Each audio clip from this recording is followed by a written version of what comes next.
This is NTV.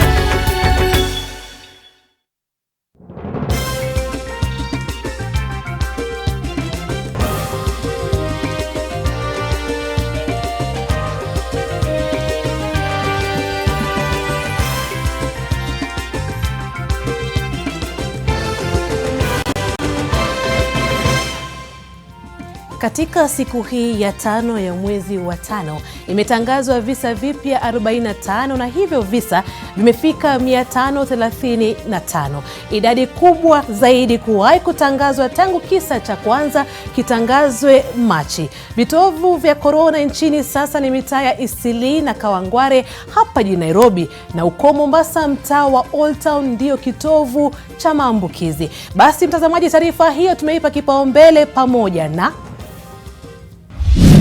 out of the 1,077 samples tested, some 45 people have turned positive.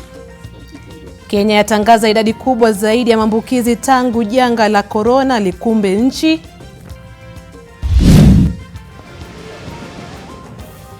Mtu afariki huku madaraja mawili yakisombwa na maji Uasin Gishu.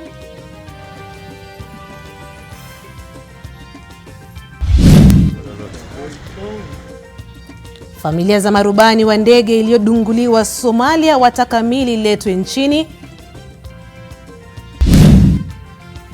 Na wachanganuzi wa masuala ya kifedha wapinga mpango wa kutoza ushuru malipo ya NSSF.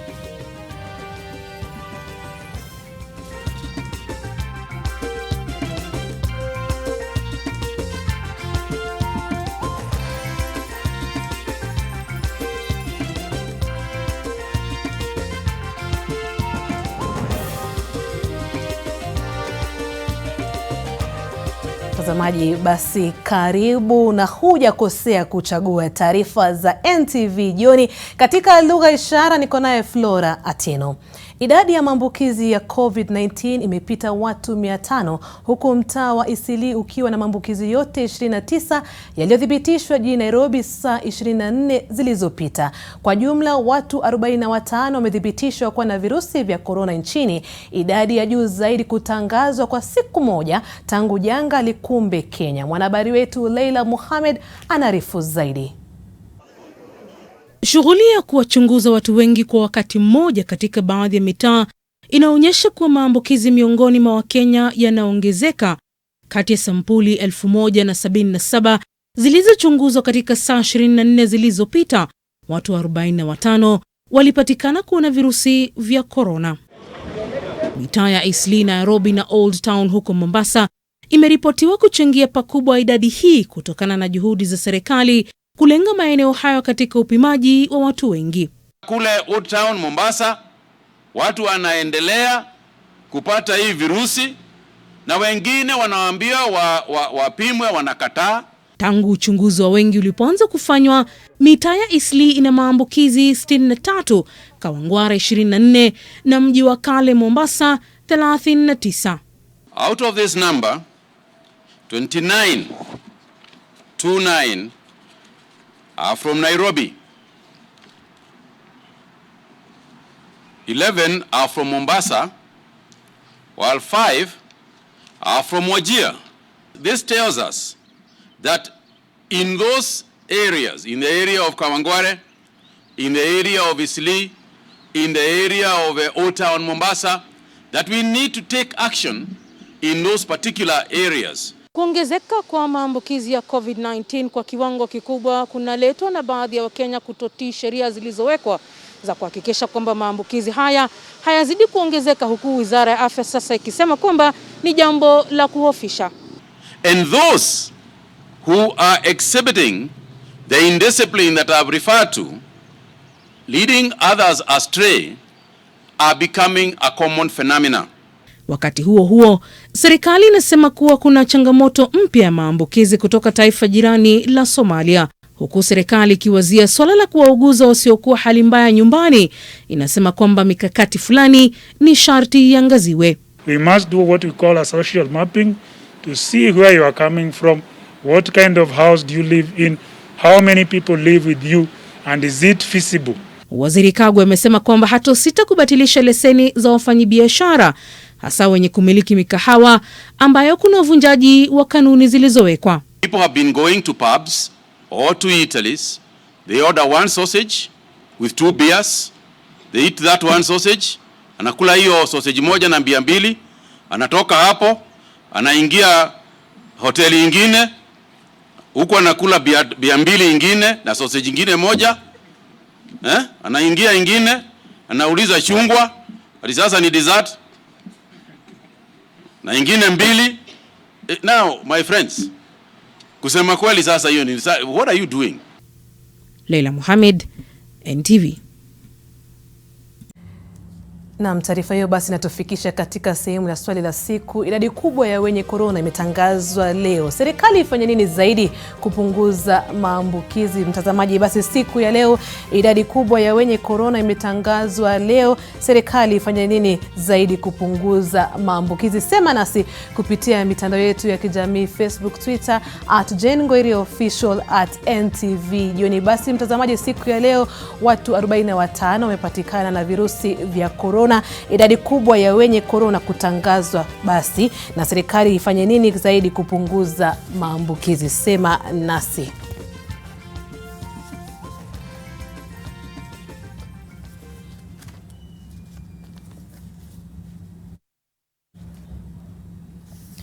Na tukisonga mbele ni kwamba zaidi ya watu 160 wameripotiwa kufariki, huku zaidi ya familia 100,000 kuachwa bila makao kutokana na mafuriko yanayoendelea katika sehemu tofauti humu nchini. Serikali imewataka wanaoishi maeneo hatari kuhamia nyanda za juu kuepuka athari za mafuriko. Mvua kubwa inayoendelea kunyesha nchini inaendeleza athari kupitia mafuriko, huku kukiripotiwa kifo cha mtu Uasin Gishu. Mtu huyo alikuwa akijaribu kuvuka mto Sosiani kabla ya kusombwa na maji yaliyovunja daraja katika kivuko hicho. Hali hiyo imeathiri uchukuzi pakubwa, hasa ikizingatiwa madaraja mawili kuathirika na mafuriko Eldoret Uasin Gishu. Wakulima ambao wanatoka sehemu hii wakifuga ng'ambo hii wamekuwa na shida kubwa. Hii daraja ina connect county 3: Uasin Gishu, Kakamega na Nandi. Kuna wakulima ambao wanatoka pande wa Nandi wanaleta maziwa yao kuja pande ya Kakamega. So wamekuwa na wakati mgumu sana. Hali haikuwa tofauti sana Naivasha baada ya ziwa Naivasha kuvunja kingo na kuharibu mashamba ya maua na kuathiri nyumba zilizopo karibu pamoja na hoteli. Fukwe zote 4 zimejaa maji, huku wakazi wa mtaa wa Kihoto ambao unapakana na ziwa Naivasha wakishauriwa waende katika maeneo yenye miinuko. Uchafuzi wa ziwa pia unazua wasiwasi miongoni mwa wakazi wa hapa. Tangu tuanze kuishi hapa tujawahi ona maji kama hii. Biashara imeadhika kabisa juu ya kasi hakuna. Kuliona hiyo gonjwa ya corona pia hata nimefanya samaki, hata kuna samaki pia ni kidogo, kasi imekuwa kidogo, customer imegopa. Na huko Baringo, mihindi iliyokuwa imepandwa katika shamba la ekari 200 imeharibiwa na mvua kubwa inayoonyesha eneo hilo, huku barabara nyingi zikiwa hazipitiki. Mafuriko haya yamesababisha wakazi wa Sokotei na Rugus kuhama makwao kwa mara nyingine. Mara ya kwanza ilikuwa ni ukosefu wa usalama. Sasa wanaitaka serikali kuwapelekea msaada wa chakula na dawa. Katika mkutano wadi ni mahali ambao insecurity imeaffect sana. Jana tu wamehama pande hii na wamekuwa na ile structures ambao tumeona hapa, ile structures ndogo sana. Na tayari tena wamepata janga lingine la maji.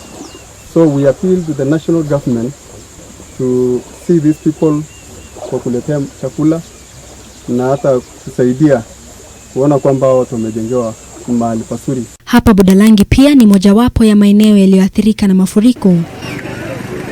Waziri Eugene Wamalwa aliyezuru eneo hili ameahidi walioathirika watapokea msaada kutoka serikalini. Hapa pia aliwasihi wakazi kuhamia maeneo salama kutokana na hali ilivyo. Shida ya mafuriko sio shida ya Budalangi tena, ni shida ya Kenya. So ndio sababu lazima tuanze kufikiria kama wa Kenya. Ukiambiwa tujenge damu hapa tuzuie maji haya, usiseme mimi si mtu wa Budalangi, sababu sasa ziwa Victoria imeanza kurudisha maji. Kwa mujibu wa waziri Wamalwa, watu zaidi ya 160 wamefariki kutokana na mafuriko katika maeneo tofauti nchini, huku wengine wapatao 100,000 wakiathirika na mafuriko baada ya makao yao kujaa maji au kusombwa kabisa. Ruth Sarmoi, NTV. Na familia za marubani wawili waliofariki jana nchini Somalia baada ya ndege yao kulipuliwa wanaomba serikali wasaidie kuleta miili ya wana wao. Jamaa na marafiki walimiminika nyumbani kwa marehemu Mabruk Sharman kuifariji familia. Mabruk Sharman ni miongoni mwa watu 6 waliokuwa ndani ya ndege iliyodunguliwa jana walipokuwa wakipeleka dawa eneo la Baidoa huko Somalia. Kulingana na familia yake, juhudi za kuongea na KDF hazikufua dafu na wanaiomba serikali kuingilia kati angalau wapate mili. Mabruk Sharman ni mtoto wa 4 kati ya familia ya watoto 6.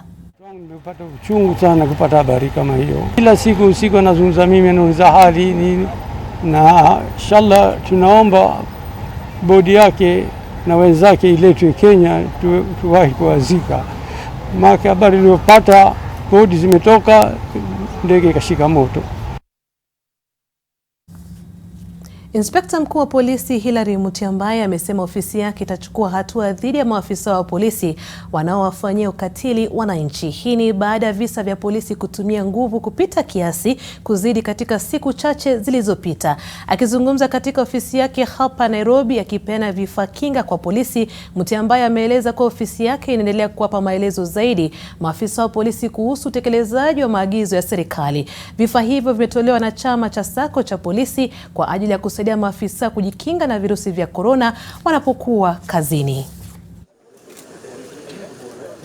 We have been having few complaints here and there, and I want to take this opportunity where police have been involved in excessive actions. Internally, our system has been dealing with that, and I want to report today that I'm very happy. No more complaints from members of public on police, what you have been calling brutality. This is because as management of the National Police Service, we have taken it very seriously, and as we have been working with the members of the Fourth Estate, through you and other channels, we have been able not only to take punitive action on our officers, but also to advise our officers on the guidelines, how we are supposed to enforce these directives. Na mtazamaji, shirika la afya duniani WHO linaendesha kampeni ya kuhakikisha kila mmoja ana mikono safi kwa kunawa maji safi yanayotirika na sabuni. Wakati huu wa janga la corona, jamii nyingi zinahimizwa kunawa mikono kwa maji safi na sabuni, kwani kulingana na wanasayansi hiyo ni njia bora zaidi ya kuzuia virusi vya corona kuingia mwilini. Huku serikali nyingi zikitoa wito kwa kila mmoja kufanya awezalo, basi kuna wachache ambao wamejitolea kuisaidia jamii. Mmoja wao ni binti Jabe Zonelved kutoka Kitale anayesambaza sabuni. Kwa saa chache kila siku, Jabe Zonelved mwenye umri wa miaka 9 huwashughulisha wazazi wake katika shughuli ambayo anasema ni muhimu sana: kusafisha chupa za maji na sharubati na kuzijaza sabuni ya maji. Baada ya hapo anawapa majirani kwa matumizi. Jabe amejitolea katika kuhifadhi mazingira, na huu ndio ujumbe anaoupitisha kwa jamii yake mjini Kitale. After exams we had planned to go clean up town and museum. Then COVID-19 came, so I was donated some bottles and soap. So I decided to give out bottle soap. Kampeni yake inamhitaji kusambaza maji ya sabuni kwa umma, lakini ukosefu wa fedha za kutosha umeilemaza. Most people are willing to give, but they don't have the money to give. We can't move from one place to another to ask for funds. Hii mambo ya corona, nitakana watu wanawe waoshe mkono, nikanunua sabuni lita 40, nikaweka kwa nyumba ili tusaidie kwetu. Alipoona hiyo sabuni, akasema mam, niko na machupa nimekuwa nikiweka hapa ni zangu za kucheza, lakini ni machupa mingi. Hii sabuni nyo umeweka hapa, wale watu wenye ni maskini kabisa hawana sabuni watatoa wapi? Nataka unisaidie sabuni moja ambayo ni 20 liters nigawanyie watu wengine. Nikashindwa mtoto anasema nini. Nikamwambia mam, sasa hii lita 20 hata ukigawanya kwa machupa hizo ndogo itafikia watu wangapi? Akaniambia tusutaambia marafiki zako pia wanisaidie. Licha ya changamoto anazokumbana nazo, Jabe anahakikisha wakazi wananawa mikono kwa sekunde 20 kwa kutumia maji yanayotiririka. Wakati huu taifa linakabiliana na janga la corona, Wakenya wamehimizwa kunawa mikono kwa maji na sabuni zaidi ya mara 5 kwa siku ili kujikinga na virusi. Naam, tunapongeza Jabe kwa kazi nzuri anayofanya. Kwingineko, polisi katika kaunti ya Trans Nzoia walifanikiwa kupata bunduki 2 zilizokuwa zimeibwa katika afisi za maafisa misitu wiki iliyopita. Mmoja wa washukiwa wanaodaiwa kuhusika na wizi huo, Samuel Kibet Masai, alikamatwa na maafisa kutoka DCI akiwa na bunduki aina G3 na risasi 50. Afisa wa polisi walikuwa na makabiliano na kundi hilo Jumamosi na kumua mmoja, huku mwingine akitoroka na majeraha ya risasi. Huyu aliyetoroka amekamatwa leo.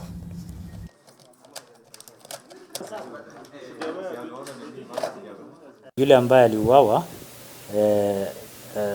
Joseph Kimutai na Samuel Kibet ni mandugu. We might be having some other criminals coming from the neighboring and others from the diaspora who are mixing, and you know the history of the mountain. It has not been that good.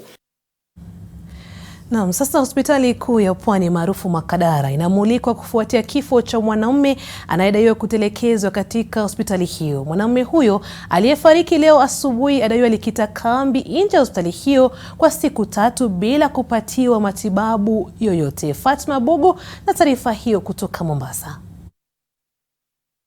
Mtu alikuja Jumapili jioni, mimi mwenyewe nilimuona wakati akiingia.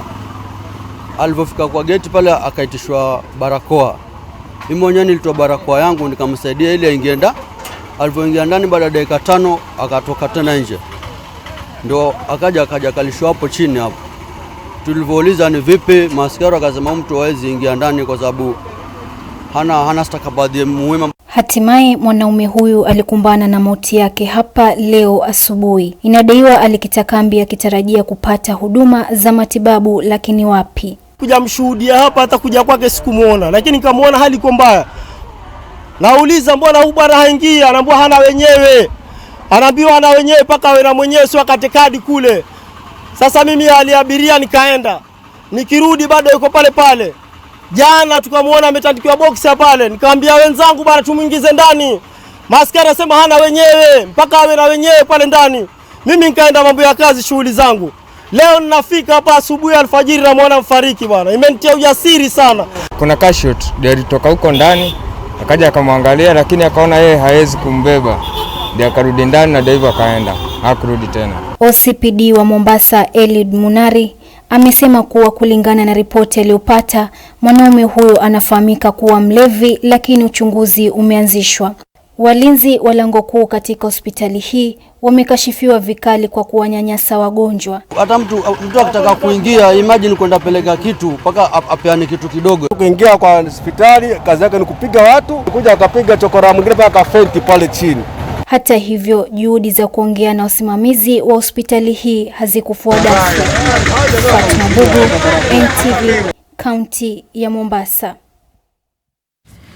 Na bila shaka ni taarifa ya kusikitisha. Tunatumai kwamba haki itatendeka. Mtazamaji, mahakama ya Lamu leo imewaruhusu polisi waendelee kumzuilia mpenziwe Tekra Muigai, bintiye miliki wa kampuni ya pombe na mvinyo ya Kericho Breweries, Tabitha Karanja, kwa siku 21 ili wakamilishe uchunguzi wa mauaji. Kwa taarifa hiyo na nyingine kemkem, usikose kununua nakala yako ya Taifa Leo hapo kesho.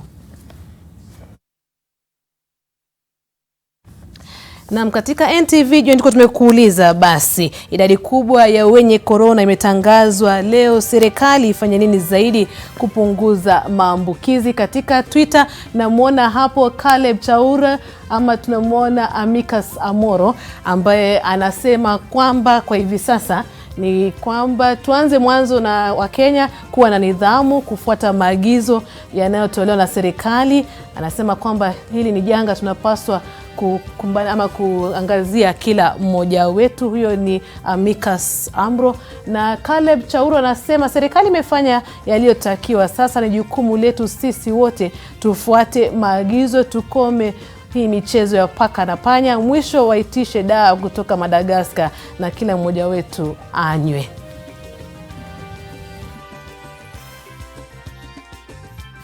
Kukumbusha tu ni maoni ya watazamaji, sio maoni ya NTV Jioni. Kwa hivi sasa naelezwa ni kwamba ni muda wa kupata matangazo ya kibiashara kutoka upande wa pili wa studio, kisha ndarejea na mengi zaidi, maana kapu letu la NTV Jioni bado halijakauka.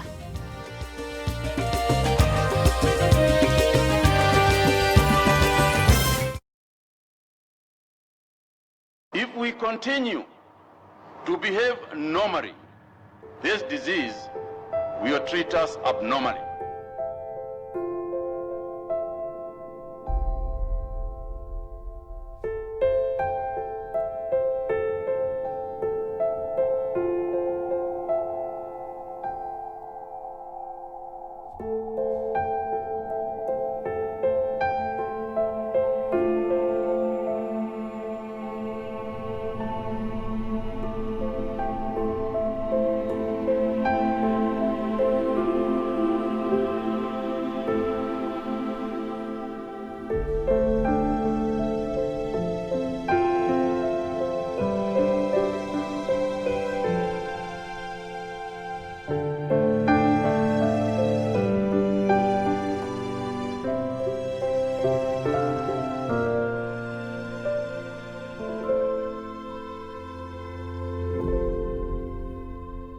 Je, maumivu ya kichwa na kukosesha amani? Kaluma Strong hutuliza maumivu ya kichwa, maumivu ya mwili na hata huondoa joto jingi mwilini. Kaluma Strong ina aspirin kama kiungo. Maumivu ya kizidi, muone daktari.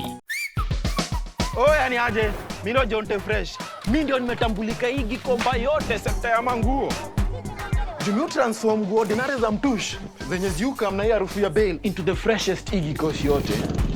Siri ni hii Real mpya ya pink. Na kusho mtushi zinang'ara kung'ara kushinda kamera. So clean, so fresh. Ma customer unaisana na hii story. Ninatumia Aerial Touch of Down mpya tu.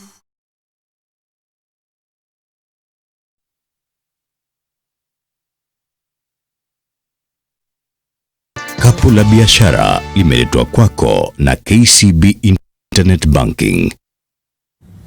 Karibu tena. Kamishna wa kaunti ya Embu Abdullahi Galgalo amewaonya wafanyabiashara wa magoka dhidi ya kusambaza virusi vya corona katika kaunti hiyo kwa kusafirisha bidhaa zao katika kaunti za Mombasa na Nairobi. Akizungumza aliposimamia ugavi wa vyakula vya msaada, Galgalo aliwahimiza wafanyabiashara hao wadumishe viwango vya juu vya usafi wanaposafirisha magoka, kwani masoko yao makubwa ni kaunti za Nairobi na Mombasa ambazo zinaongoza katika maambukizi ya corona. Aidha alisema hata sita kusimamisha biashara hiyo endapo visa vya corona vitatangazwa Embu, huku akisema serikali kuu na ile ya kaunti zinashirikiana kwa karibu kuwakinga wakazi. Kuna hatari moja inatukodolea macho katika Embu, na ni wale wauzaji wetu wa miraa, wale wanaosafirisha mogoka kupeleka Mombasa, kupeleka North Eastern na kupeleka kila mahali. Na waomba kwa unyenyekevu, mujue kuwa wakati munapeleka miraa nje ya Embu, munarudi hapa baada ya kuchanganyika na wale watu. Na waomba sana madriver wetu na wale wanaofanya hiyo kazi ya miraa, wakienda kule, tafadhali mujihadhari ili msituletee corona. Na mswada wa fedha wa bajeti ya mwaka ujao wa kifedha unaoanza Julai utajadiliwa hapo kesho kwa mara ya kwanza katika bunge la kitaifa. Mswada huo utajadiliwa kabla bajeti kusomwa, kinyume na hapo awali ambapo mswada ulijadiliwa baada ya bajeti kusomwa na waziri wa fedha. Mswada unajadiliwa wiki mbili baada ya Rais Uhuru Kenyatta kutia saini mswada wa mabadiliko ya ushuru ambao umewapa afueni wa Kenya wanaopata mshahara wa chini ya shilingi 24,000 kila mwezi.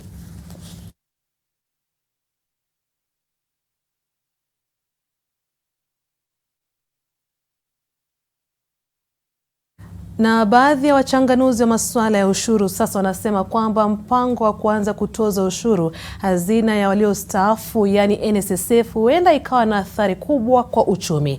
Kulingana na wachanganuzi kutoka kampuni ya Ernst & Young, ushuru huo utaathiri hali ya maisha ya waliostaafu. Pendekezo hilo limetokana na sheria mpya ya kusimamia ushuru nchini. We think is a wrong move in terms of introducing taxation on NSSF as an entity. Our senior citizens have been enjoying the pension exemption from taxation if you are 65 years and above. The government want now to basically start taxing that particular tax in terms of a person has actually retired and they are paying pension and they are 65 years and above. You start paying tax at that particular point. It's quite unfortunate.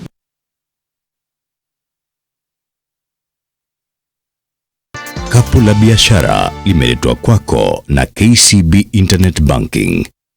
We can always talk about your account online whenever you like.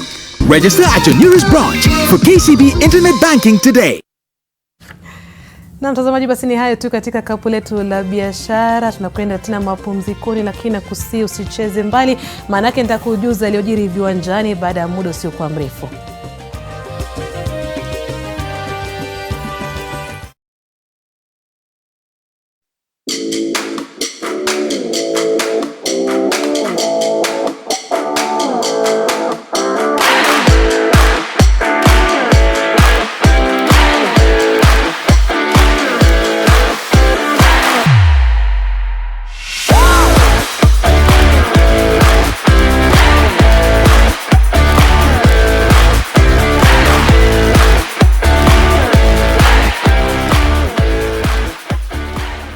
Disinfect and protect your home with Jik. Jik kills 99.9% of illness-causing germs. Disinfect floors, kitchen and bathroom surfaces and wash white clothes, towels and dishcloths with Jik bleach.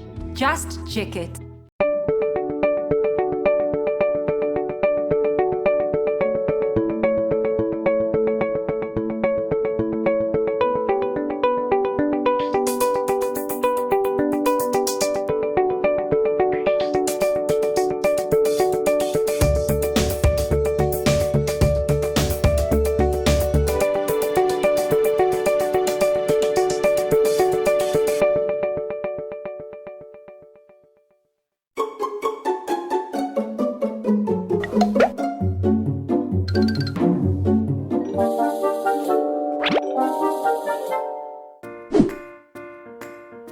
Are you struggling with how to help your child with their math problems at home? Introducing the Mwalimu Plus e-tutor with personalized learning support for your child. The app is free for class 4 and 6, and class 3, 5, 7 and 8 pay 50% or pay just 5 bob a day. Plus an online tutor to review and assign your child work. Download the Mwalimu Plus app on Google Play, register and watch your child's performance improve.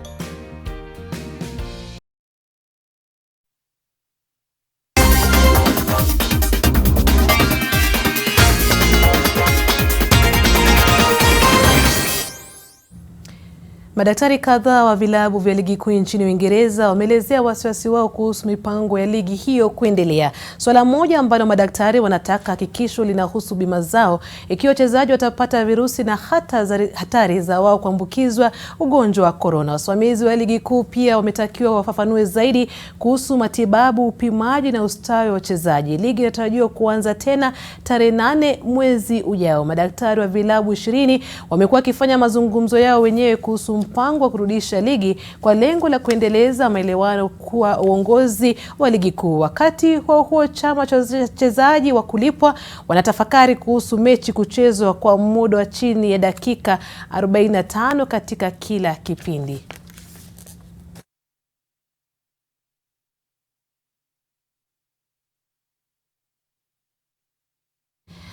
Na mtazamaji, basi ni hayo tu kutoka viwanjani na ni mwisho wa taarifa zetu za NTV Jioni. Lakini kabla sijaondoka nitende haki kusoma mawili matatu kutoka kwako. Tumekuwa tumeuliza serikali ifanye nini zaidi kuhakikisha kwamba maambukizi haendelee humu nchini ama hayaongezeki. Jonathan Karibu anasema serikali inastahili ielimishe wananchi zaidi kuhusu COVID-19 kwa sehemu zilizoathirika. Wananchi wengi wanapuuza ugonjwa huu ni hatari na hawana elimu ya kutosha kuhusu COVID-19.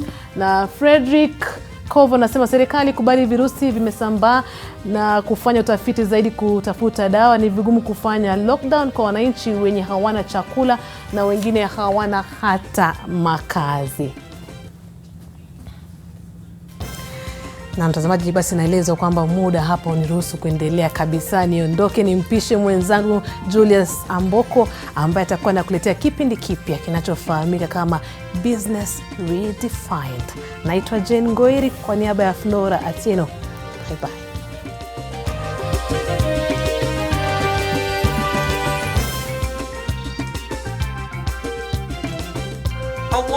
Allahu Akbar, Allah.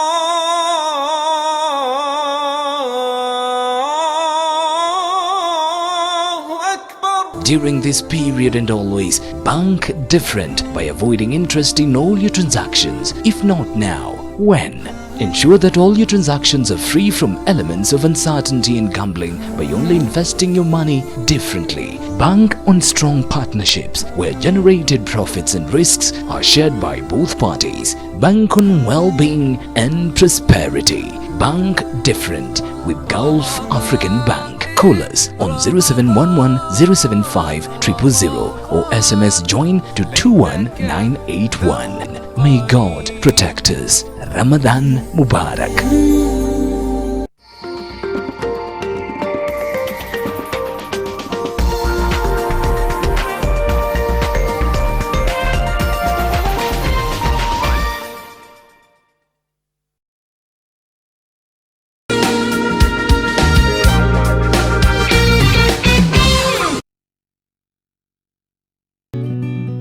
I help women find independence by training them in fish farming. It's tough on my back, joints, and can cause headaches.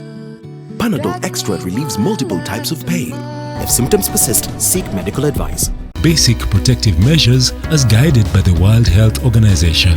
Clean hands frequently with soap and clean water. Cover nose and mouth when coughing and sneezing with a tissue or flexed elbow. Avoid close contact 1 meter or 3 feet with anyone with cold or flu-like symptoms. If you have fever, cough and difficulty breathing, seek medical care early. Avoid raw or uncooked animal products. Help the world put an end to the spread of respiratory diseases by sharing this message with a friend. Message brought to you by Sour Herbal Family Bath Soap. You may be alone at home, but you can show solidarity with others by sharing Bonga Points. Share your Bonga Points with your family and friends who are in need but can't afford to buy food. Share your story or video of how you've helped a fellow Kenyan to our FB page NTV Kenya, Twitter page at NTV Kenya, Instagram at NTV Kenya, SMS 20686 or WhatsApp number 0745 925 002.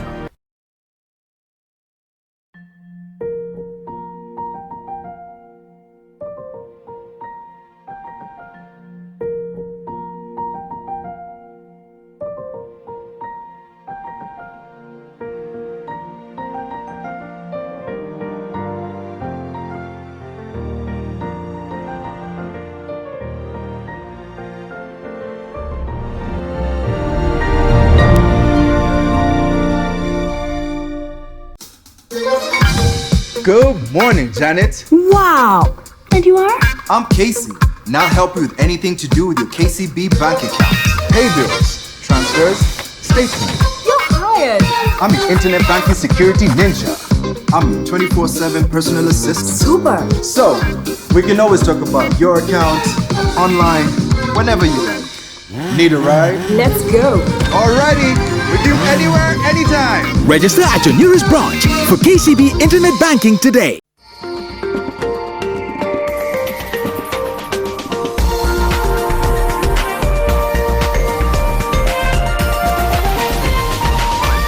This is NTV.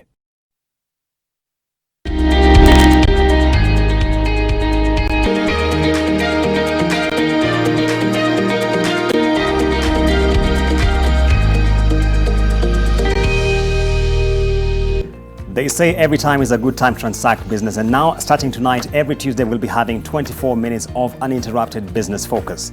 Welcome to the premiere episode of Business Redefined. This is a show that takes a deep dive into the developments in the world of business, especially in these unprecedented and unpredictable times of the COVID-19 pandemic.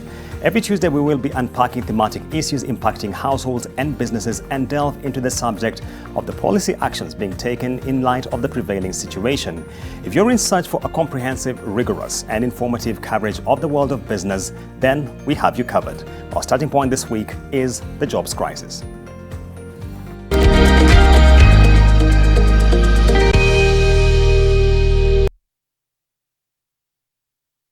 Businesses have closed down abruptly across the world. Working hours have reduced, and opportunities have been lost.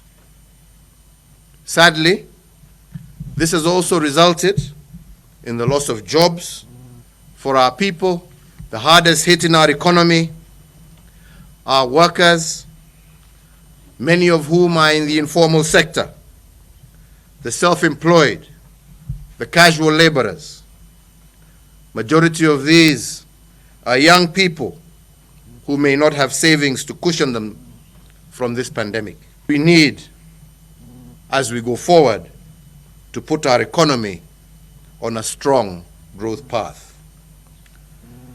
Because if we don't, we could lose upwards of 500,000 jobs over the next 6 months. We must do whatever it takes to minimize, if not fully contain, such loss in jobs. Total new jobs generated in the economy were 843,000 in 2019. Employment in the modern sector recorded a growth of 2.4% in 2019 compared to 2.8% in 2018. In the year under review, a total of 61.8 thousand jobs were created in the modern sector.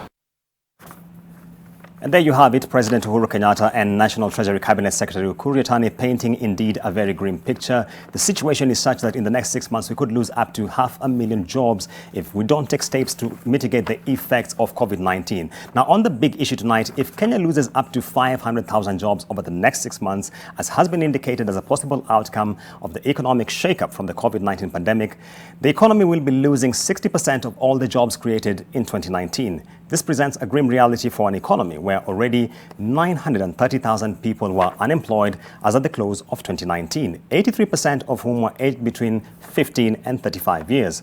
What does this mean for the country's economic productivity? What does this mean for households struggling to make ends meet amidst a growing uncertainty? What does this mean for the country of Kenya's ambitious revenue generation projections? Before we delve into these questions, let us unpack the unemployment landscape in the country.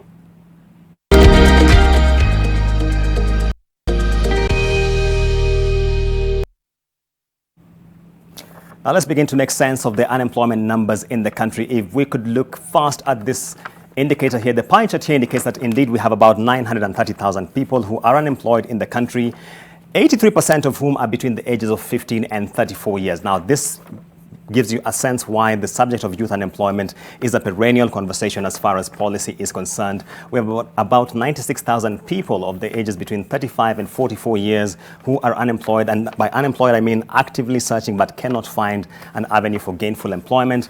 And those between 45 and 59 years are just 52,834. And of course, this data has been sourced from the Kenya National Bureau of Statistics. It is now releasing quarterly unemployment reports. So that's where we're getting these numbers from. Just switching gears very fast to the next indicator that we'll be looking at.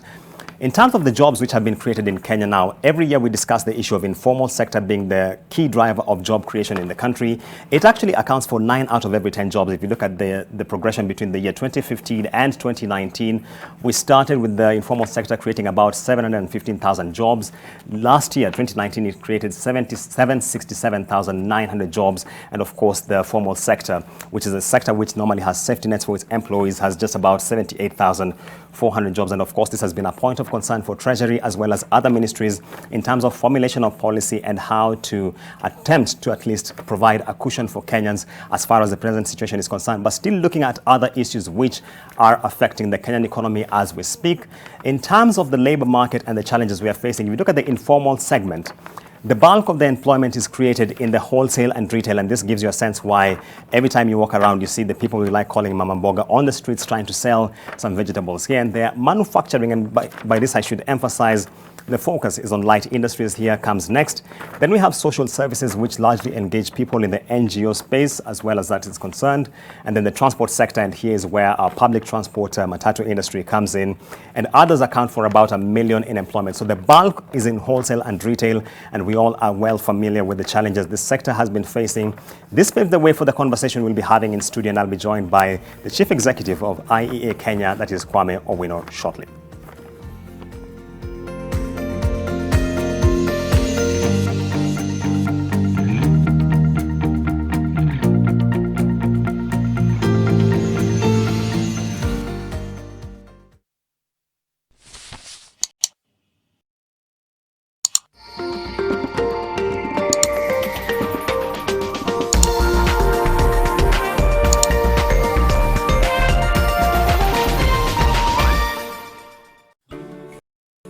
Wajua wanasema food has memory, and those who nourish you are never forgotten.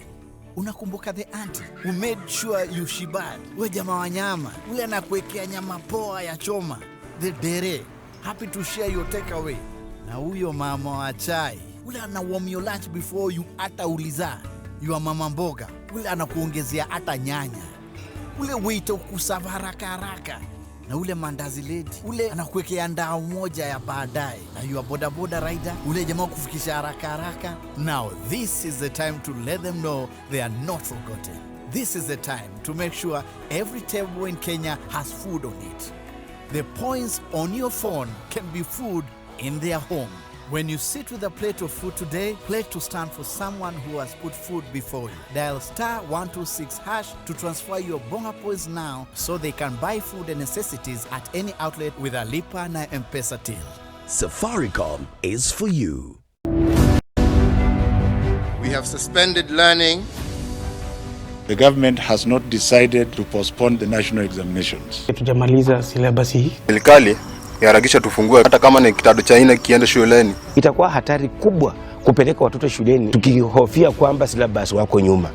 Leo tutasoma Kiswahili. The children have continued with their calendar of education. Sisi kama huko hivi Islam huko hatuna kitu. Unaweza pata nyumba moja ndio iko na TV kwa plot. Watoto sasa hata tutawafuatilia aje? Mtoto haja kunywa hata chai, haja kula hata chochote. Hata ukimwekea kitabu hapa ataona. It's very easy to see the crisis in health compared to see the crisis in education.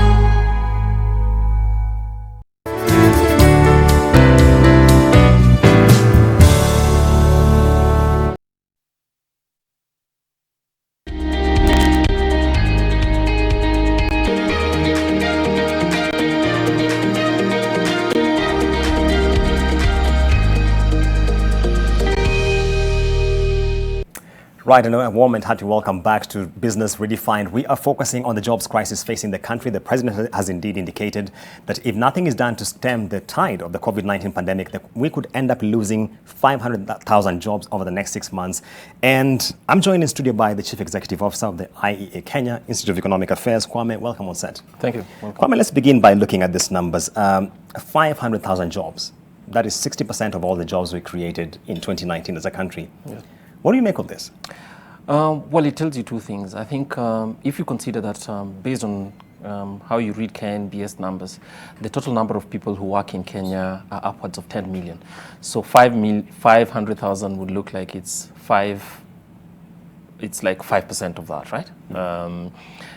So it doesn't look like much, but what it tells you is that if you look at this, I mean, the data that you first showed that one of the things that happens is that our informal, what is called the informal sector Kenya, has been the fallback in terms of creating employment. So that basically, from your data, the amount of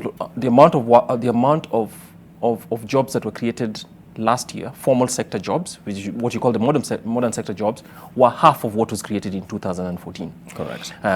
So that's, but what that means is that somehow there's a buffer that we get through the informal sector, that the country benefits from through the informal sector.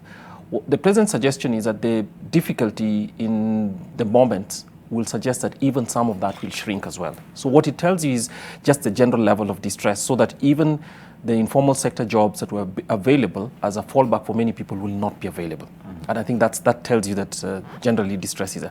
But it also tells you that in addition to that, formal sector jobs, which have been shrinking, are going to get another shock. And that's going to, so the combined forces of informal sector, which was a sink, is not available, or at least is in distress, and then formal sector jobs are shrinking even further because of this shock is definitely going to worry you. Because last year's growth was about 5.5 or thereabouts, and yet the job situation was not that good.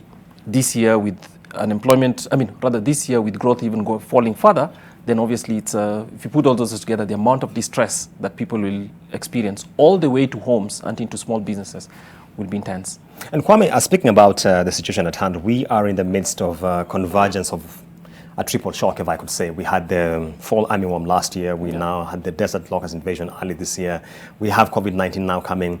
When you look at it from the IEA optic, what's your best case versus worst case scenario? Wow. It's not good news, to be honest, because I think, yes, you're right, that even before we had the COVID shock, which was not anticipated by anyone, I think, it was going to be a slow year by virtue of the fact that jobs were already falling.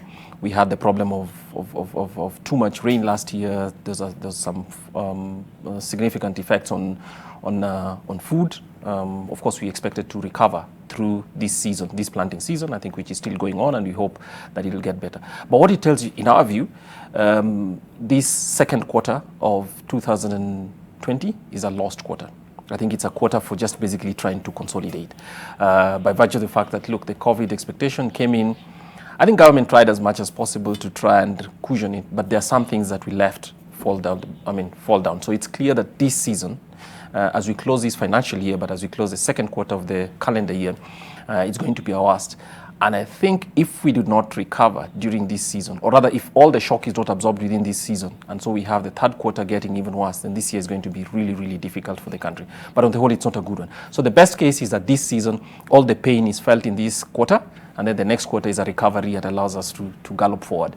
If it stretches beyond, then especially because of global forces as well, then the only thing that will be positive for Kenya will be the fact that, look, oil prices are low, but the oil prices are low because also demand is low. So it's not a very good thing. So we need to watch this very, very carefully. But let's hope the pain ends, which is also being too hopeful. But let's hope that the pain ends in this second quarter, so that by the end of June, we are ready to gallop into the into the third quarter and recover. Kwame, you've spoken about a lost quarter in 2020, and I'm curious to know, because the government has tried to put some measures in place. Yes. And if you read, for example, the Tax Laws Amendment Bill Now Act, it was quite a comprehensive piece of legislation as far as the buffers are concerned. But many have argued, if you look at a provision like doing away with the rebate for manufacturers on electricity. Yeah. Manufacturing is typically the sector which employs large scale in terms of a number of employees. Do you think we're on the right path in terms of safeguarding jobs by way of the policy measures being taken? No, certainly not. I mean, of course, those measures are not necessarily bad, but the point is, if people are not working and therefore the demand for most of that is not there. So, for instance, if you look at some of the fantastic demonstration of the fact that industry can be very resilient, jumping from making one form of textiles to making PPE equipment as well. You see, the reason they're going to that is because that's what the demand is for. The other things that they used to manufacture before that, of course, the demand for that has collapsed. So if demand is weak because people are not working, and that also happens because you need to get people to stay at home so that you can switch off the economy, so that we see the flattening of the curve, as we call it, or we see the surge does not take place, so that many more people get well and get unwell. I mean, lose their lives, or at least crowd hospitals. Then it means that alone, just reducing taxes one year or making it easier to buy electricity, will not matter if the demand that's supposed to come, and even if even if that demand was available, one of the things you need is for people to actually stop going to work, so that you can cut off infections that are going out. So as you see the numbers that came up today from the Cabinet Secretary, it's telling you that we haven't really had a handle on this issue. So that supply side, that side alone is unlikely to be sufficient. Okay. And I think it's clear that some kind of lifeline support, as Devin D called it, for industry is what is required. If you give me a tax cut, but I have no job, really, its knock-on effect on the economy is almost zero. It's well meant, but I think it's not sufficient. When you talk about some sense of a lifeline for the business environment, what sort of structure do you have in mind? Because the government would argue to its defense that, of course, we've already extended the tax cuts, which you're saying, of course, if guys are not in employment, then what's the point of a tax cut? But then, of course, there's the attempt to try, they're piloting a cash transfer system, which should ideally help the households which are now detained in their houses because they cannot go out to get work. Well, there's the welfare side, which is basically helping households, especially those households that cannot go to work, and that would just generally be an urban or very poor people in rural areas, and that's completely defensible. The part we're talking about in terms of a lifeline was corporations. There are corporations now whose businesses are frozen. So, for instance, if you start with the airlines, right, people can't travel. Of course, many people say that, well, they've substituted for cargo, but there's just as much cargo going out. Even if you have a manufacturing plant, many of them actually have inputs coming in from China, and there's been quite some delay, so some 3-4 weeks delay. So 3-4 weeks for some industries is a lot of time. Yeah. And so some industries, even if they wanted to, they can't keep staff at hand because they're not having sales by virtue of the fact that people have to be kept out. Now, the lifeline, as was defined by Devin D, was, look, provide a facility that allows banks to push money to whoever wants to for the time being, and they can use that to keep their staff available, so that the recovery, when it comes, can actually start immediately. Now, for many of these places, they'll probably close plants, and in 4 months, when they come back, they will not have the same staff, they'll not have the equipment and everything else. The most important thing is just to allow people to hold, so that the bottom doesn't fall off. What I fear is going to happen is the bottom is going to fall off, and some of these businesses, even if we recover quickly, will not be coming back. They're probably lost opportunities, and almost forever, which is sad. And when you talk about, jobs which are disappearing and never coming back, when you look at the labor market in Kenya, we have had this structural challenge, which you rightly pointed out at the start, where we have the bulk of the jobs coming from the informal segment. Kwame, what do you think can be done to flip this narrative? Because we've been having this conversation for far too long. I think what this COVID-19 and the convergence, and I know people shouldn't think that we're in this trouble because of COVID-19 alone. I think what happens is COVID-19 found us with a leaking roof and broken walls. So obviously the heat, if I may say so, is even harder. If you look at all the investments and the capital investments that this administration made over the last 6 years, and we made substantial billions and billions of shillings spent down, which obviously are not even helping to hold the economy at this point, tells you that they were wrong choices.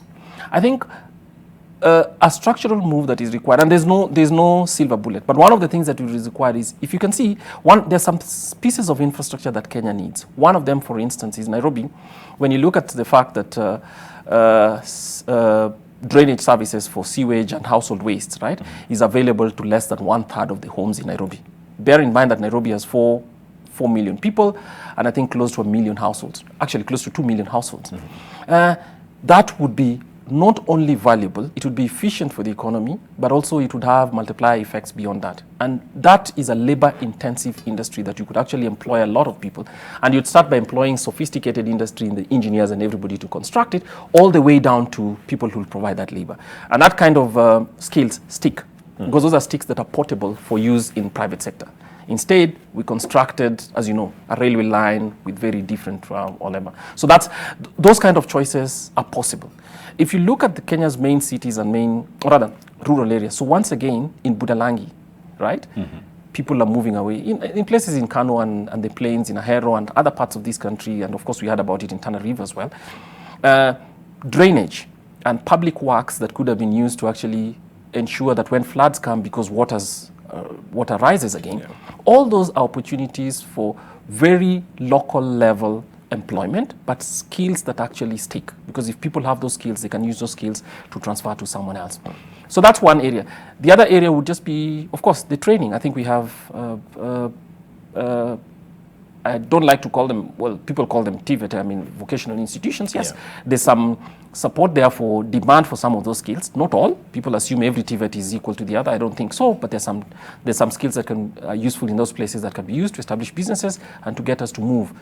The most important thing is not a job per se, but a job that adds productivity. So the person who does it is better off, and you can suck people from subsistence farms right into manufacturing sector. And of course, the third area is just basically we don't have sufficient savings in Kenya for huge investments to come in to actually establish industries.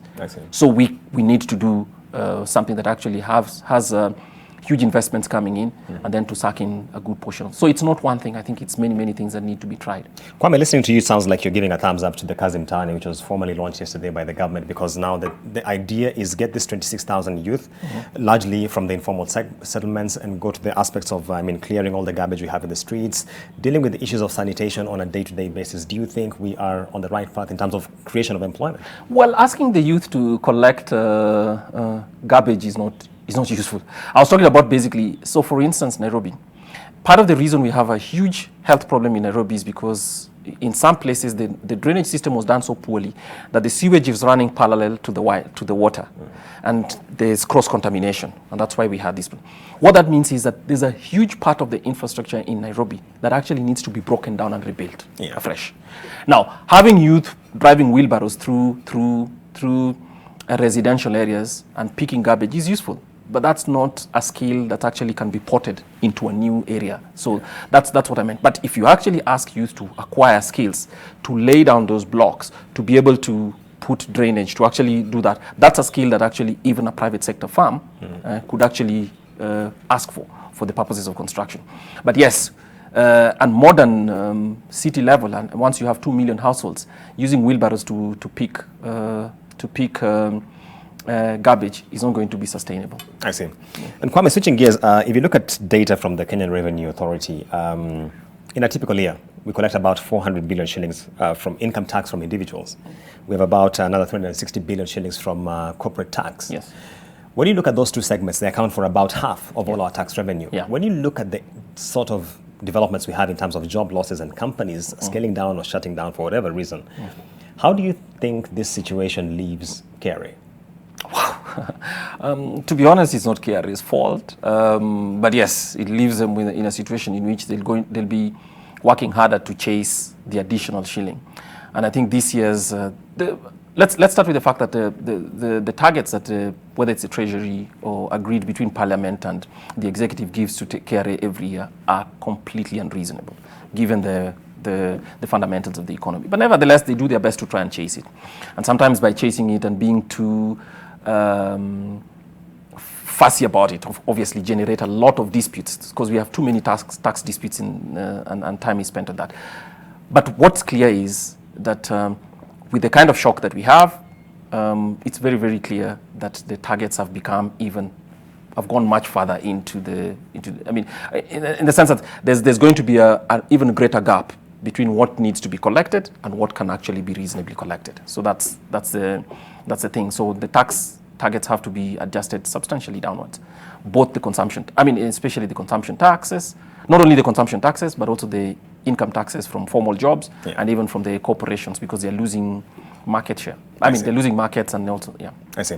Kwame, I'll be inviting you later for a fiscal discussion on the same. But now, just your closing thoughts around this issue of the jobs crisis that we are now facing. Yes. Many households are asking, and this is really at the micro level, how do they adjust to the present situation? If I'm a household and I've lost a job or I've taken a pay cut, as it is the reality for many, how do you make adjustments in light of this?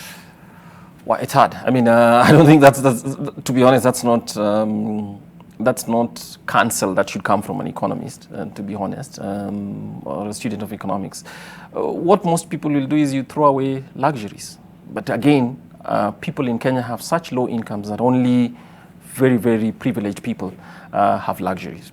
So I think one of the things that they'll do is that the worst may come to lining up and saying, look, I need shelter, I need food. So you simply buy foods and maybe you portion it in ways that make sure that the same amount of goods you buy takes you much, much longer, or you buy less for the month and stuff like that. So it's basically just trying to shop smart, which, I mean, it's not as if people don't shop smart. But on the whole, actually, there's going to be quite some grief that people will face. I see. Many thanks, Kwame, for your time. I'm told by my news director that we are wrapping up the time for that segment. That has been Kwame Owino shedding some insight in terms of the challenges we are facing in terms of the labor market, job losses, and how we can adjust to this. We'll be coming up shortly with a review of the markets today.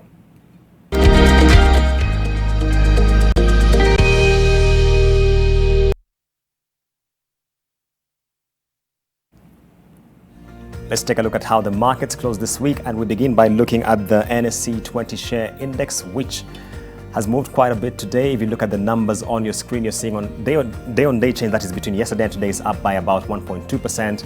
But the change since the start of the year is down by 23.8%. And of course, all investors at the NSE know the sort of hit they have taken in light of this. Of course, it closed the day at 2,021.55 points. Looking at the forex market, just Kenya shilling against major currencies, we are up against the US dollar, gaining marginally, as well as the sterling pound. But in terms of the euro, we are of course still sitting ground. Of course, the local shilling has been under immense pressure in the recent past. And the central bank last week in its monetary policy committee statement did give quite some indication of the direction it thinks the shilling is likely to go. And in terms of the buffers it has in terms of cushioning the local currency. That has been our premier episode looking at the jobs crisis that Kenya is facing. Remember, every Tuesday, same place, same time, we'll be here to delve into thematic issues in the business environment, whether it's at the macro policy level or the micro in terms of households. We will be having you covered on Business Redefined.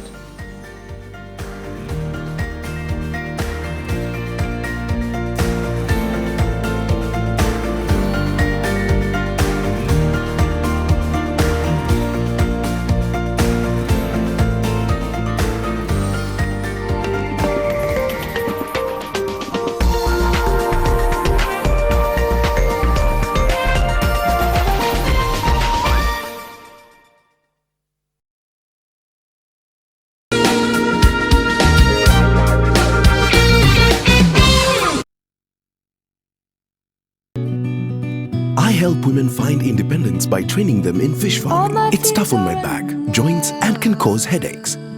Panadol Extra relieves multiple types of pain. If symptoms persist, seek medical advice. The COVID-19 pandemic has reshaped the family unit in unimaginable ways. We are all experiencing self-isolation, curfews, quarantine, cessation of movement, and stay-at-home orders. Children are unable to socialize, and schools are closed, leading to a major shift in parenting. The unintended consequences of these measures have led to immense pressure on the family unit, characterized by an increase in gender-based violence, abuse of children, erosion of child protection, and excessive access to the internet. The physical, mental, and emotional well-being of a large populace is at risk, and this is having a negative socio-economic impact. On Thursday, 7th May 2020, the Nation Media Group will hold a live virtual Nation Leadership Forum from 7:30 p.m. on NTV. With the help of a panel of experts, it shall delve into how COVID-19 has affected the family unit and what needs to be done to protect it and ensure it survives and thrives. Nation Leadership Forum. Engaging society, impacting the nation. Kakamega County has initiated an administrative structure right from the governor up to the community administrator. Kakamega County must be among the first to devolve services to community area. We'll have experts in health, experts in education, experts in agriculture. Kakamega County has been transformed. Sitima wametuingisia kwa kila nyumba ikiwezekana kupata huduma ni rahisi. And as a government, we are committed to ensuring that we deliver to the citizens what we promised. My name is Eliud Kipchoge. I would like to take this opportunity to wish all my fellow Kenyans peace and safety during these difficult times as we fight the coronavirus pandemic. Take the necessary precautions to keep yourself and your family safe. To my fellow athletes, please train in isolation and take necessary precautions. We shall overcome this pandemic. May God bless you and God bless Kenya.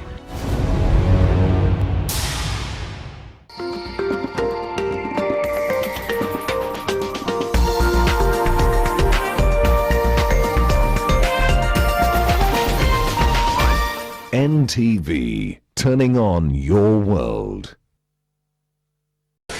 The following program has been rated PG. It may contain scenes unsuitable for children under the age of 10.